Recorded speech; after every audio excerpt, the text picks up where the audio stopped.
It's a big political milestone today, 5 years since the People's United Party ended the UDP's 13-year run and took the reins of government.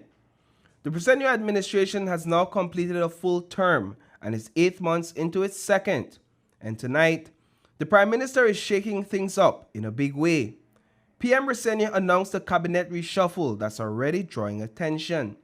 One of the biggest changes is Karim Musa out as Minister of Home Affairs, a post he held since his appointment back in 2020. Here's a look at Musa just days after stepping into that role 5 years ago. Part of our manifesto is to increase the rank of the police department. It might not be overnight, but certainly in the coming years we want to take it to 3,000 as an initial step and thereafter to 4,000. So definitely we do need more boots on the ground because we are understaffed as is. During his tenure as Minister of Home Affairs, Musa increased the rank of the police department by just over 800 recruits across 4 squads. His tenure has ended, and the Prime Minister has tapped him to head one of the toughest ministries, a department long plagued by allegations of hustling, administrative hurdles, and inefficiency. In his place, Henry Charles Usher will now take charge of the Ministry of Home Affairs and Enterprise. Usher kept his post at the Ministry of Public Service for the past 5 years, though there have been changes in other ministries he oversees. Tonight, Usher takes Musa's place as the Minister of Home Affairs. He steps into the role amid mounting public pressure for answers in the Joseph Budna case and rising gang tensions in Belize City.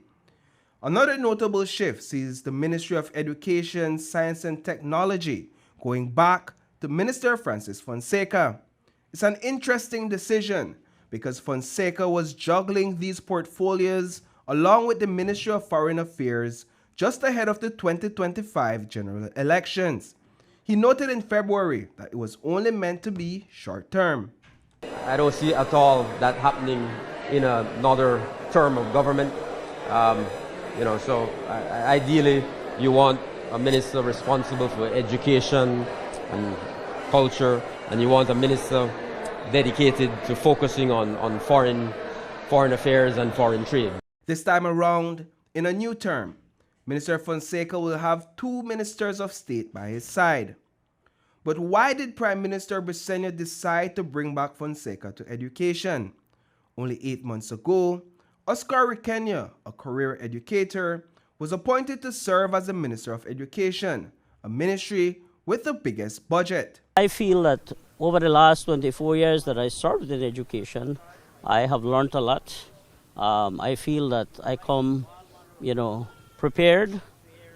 Certainly, I will make use of, professionals and other people in the field of education to support the work that we do at the Ministry of Education. Just 8 months later, Prime Minister Briceño is moving Briceño back to the Ministry of Rural Transformation, the same portfolio he held during the first term.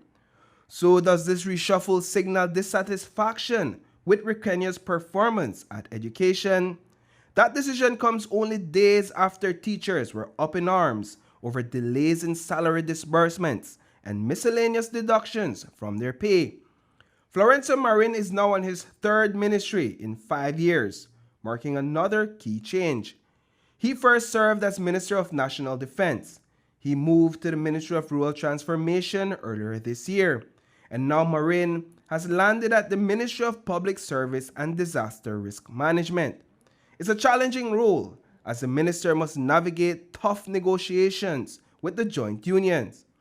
Smaller yet significant adjustments see enterprise combine with home affairs, and new growth industries partnered with agriculture. Additionally, the Ministry of Governance and NEMO has been done away with. 5 years in, the Briceño administration makes its mark. But which ministers were promoted and who took a step back? Reporting for News 5, I am Paul Lopez.